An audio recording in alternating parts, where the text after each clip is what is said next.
Yes, good afternoon, ladies and gentlemen, boys and girls. I am Shalini. I'm a former radio jockey.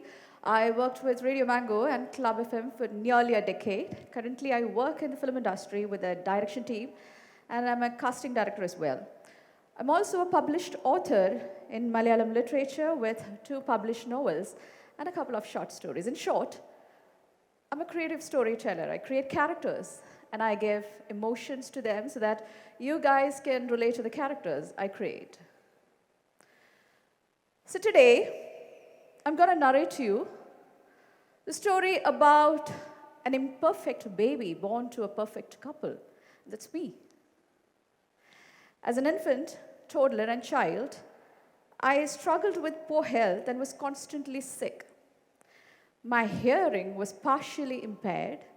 I had trouble speaking, especially starting with sentences, and I had respiratory issues with perpetually blocked and runny nose 365 days a year. So growing up, my father would try to get my attention by throwing steel glasses right behind me, but he never got one.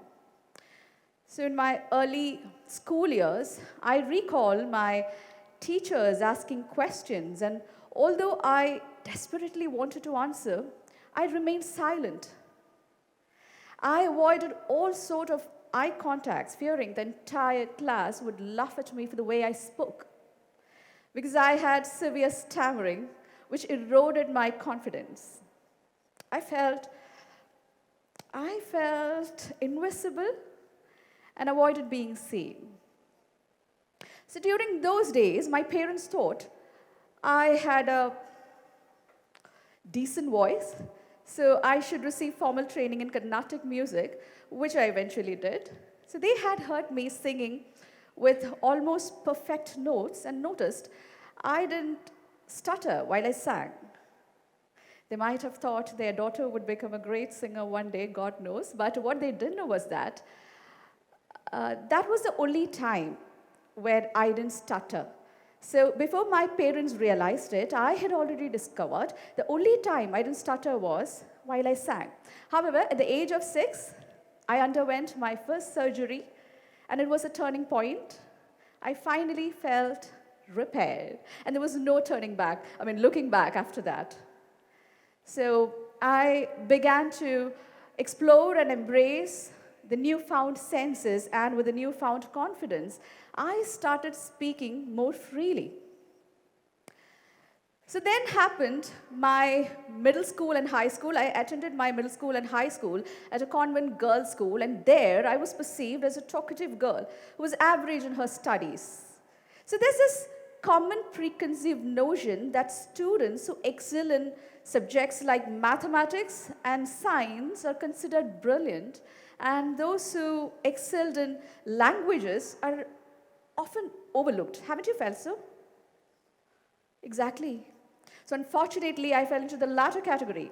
I had the strong affinity for languages, but I was already labeled as an average student by most of my teachers, except those who taught languages. And I vividly recall a particular afternoon in my 10th grade year. It was just before our model exams, and it was a free period. So my class teacher from 8th grade suddenly appeared from nowhere, and the class leader, she handed over a piece of paper with the names of the students who had been making noise. And I was dismayed to see my name, Shalini, listed repeatedly. She didn't scold us, she didn't scold me. Instead, she asked the entire class, "What do you want to become?" Such a simple question, isn't it? But no, not for me. Let me tell you this, I haven't thought about this question in my entire life. If I tell you about my career switches and career choices I've made, you'll come to know. Well, I've worked in the airline industry. I have worked in TV channels. I was an HR, a recruiter, because I studied MBA HR in marketing. And I was into some serious modeling. I was a professional MC. I've done Kerala State Film Awards and all. And yes, I was a radio jockey. I am in the film industry. I'm into film industry. With the direction team, and I'm a casting director. And yes, I'm an author. I'm an author in the literature. So yeah, that's me. So for me, being in the comfort zone and getting all the applause for doing the same job, no, it's not me. I get bored very easily. I get bored with people. I get bored with situations. I get bored with conversations. So I've always wanted to meet new people, do new jobs. I've always wanted to accept challenges. So to sum up, I've always wanted to explore new horizons. So that's me. So back to the question the teacher asked. So she asked, what do you want to become? And she started with the students who were sitting in the front row, and I was sitting in the back end. And as she made her way back, I heard my classmates, including my friends, responding with aspirations to become doctors, engineers, nurses, teachers, and even an aeronautical engineer, a profession I hadn't heard of before. I was both surprised and devastated, realizing all 45 of my classmates seemed to have a clear idea of their future goals, which I didn't. So when it was my turn, I stood up and said, fashion designer, thinking none of my classmates had come up with that one. And a few more students were left to answer, and once we were finished, we thought that was it, but we were wrong. After a while, she made us repeat all the professions again, and I was perplexed, not knowing why she made us do that again. And when it was my turn again, I stood up and I forgot what I had said earlier. And in a hurry, I said, I want to become a teacher. And there was a pin drop silence in the classroom. And I saw my friends rolling up their eyes, but I didn't realize my mistake. So once again, the round was finished. The teacher called up my name and asked me to stand beside her. I saw my friends' worried faces, and I stood there facing the classroom. And I thought she was there to appreciate me for the choice I made, because I said I wanted to become a teacher, and teaching is such a noble profession, isn't it? I was wrong again. So the teacher declared loudly, Shalini is the best example of how a 10th grade student shouldn't be. She has no idea about her future, and she hasn't even thought about it. And I stood there. I started picking up the words she's just said. She also said she's just a waste of time. Yeah. So I stood there. I started to pick up the words she had just said, and I started to make sentences out of those words. And I started to understand. I tried to understand the meaning of those sentences, and I did. I understood. She said, "I am such a worthless 15-year-old girl." That's what she said. All right. So she then took that piece of paper that was handed over to her, and she started reading my name that was written multiple times. She turned to me again and said, "You've wasted your precious time by talking nonsense instead of studying, and nobody has achieved success by talking nonsense, cracking jokes, and fabricating lies. Fabricating stories. Yeah, something like that." Well, so as I told you earlier, I studied in a convent girls' school. So I was this girl who used to crack jokes a lot, and I had lots of friends. So whenever I narrate a story or an incident, I exaggerate a little bit to make it more interesting. And I've seen my friends and even teachers enjoying those stories, my narrations. So, and I felt that they all were happy when they were around me, because I was this happy, always smiling 15-year-old little girl. So yeah, back to the incident. My teacher, she then turned to my friends who were far better than me in studies, and who aspired to become doctors, engineers, nurses, and teachers, which they eventually became. They eventually persuaded those professions. They're all doctors, engineers, and nurses in different countries, in various organizations, schools, and hospitals, yes. So she turned to them and said, "You all are excellent students, but always make wise choices while befriending people." And she pointed her finger towards me. And I saw that. At that moment, I was crushed into pieces. I I didn't know what to say. I lost my courage to face my classmates. I lowered my head down. And even though I didn't look at them, I could sense that everyone, all of my classmates, were staring at me. I could sense that. And slowly, the smile on my face, it started fading away. And tears started rolling down my cheeks.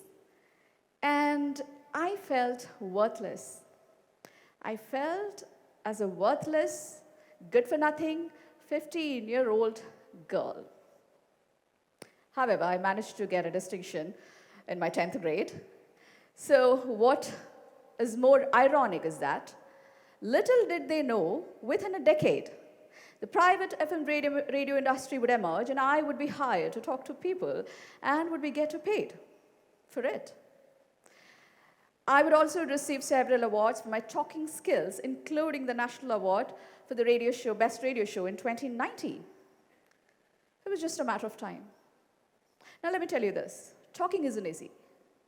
Conversing with people in a pleasant way requires skill.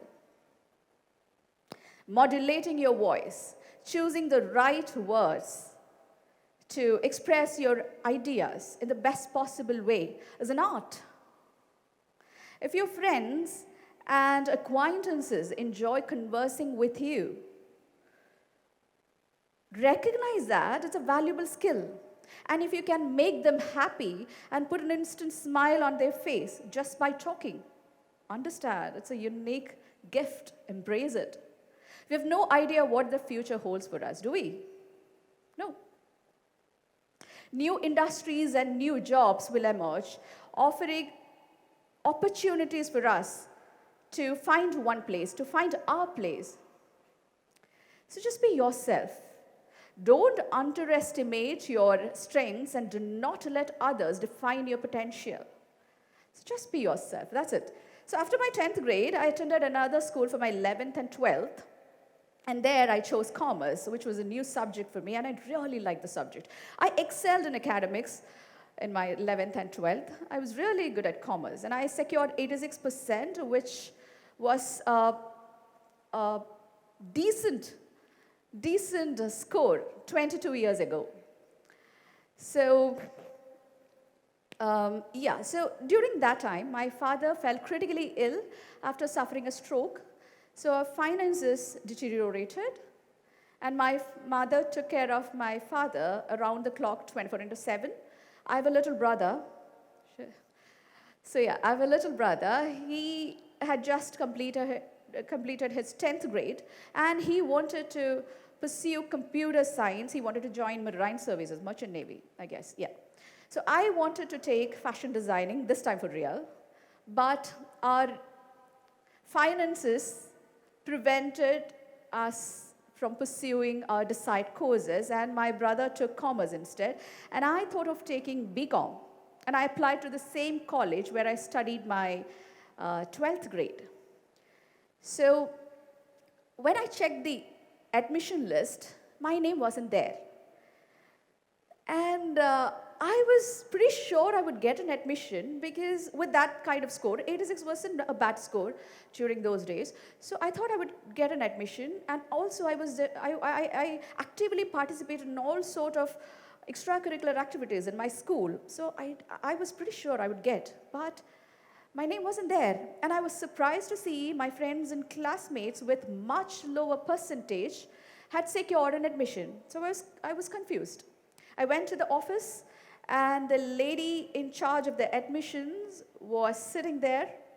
I inquired. She told me, since I was a general category student, I didn't fall into any of the reservations or sports quota or arts quota, nothing. Since I was a general category student, I would need to pay a capitation fee of rupees 2 lakh, since the cutoff for general category student was 90%. And she also asked me why I came all alone, because all my friends, they came along with their parents. So I told her about my situation, my financial situations, my father's hospitalization, everything. So after listening to me, she listened. And after listening to me, she went back to the office and spoke to someone. And she came back and she said the amount had been reduced to rupees 1 lakh, which was still unaffordable for me. So I started convincing her again, but she said that was the maximum she could do. So I left the office, feeling defeated. And as I made my way back to the main gate, I started feeling this heaviness on my chest, and I felt defeated.